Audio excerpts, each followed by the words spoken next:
خیلی وقتا هست که من این توری دورخان جا بزنه. این توری دورخان رو میذارن به زور چکش جا میزنه، ناممکنه توری دورخان آسیب ببینه و خلاصه تاب برداره و باعث داغی چرخ بشه. این روش ها دیگه قدیمی شده.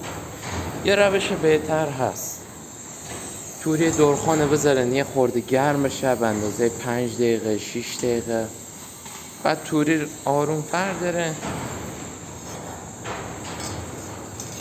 بذاریم به جایی.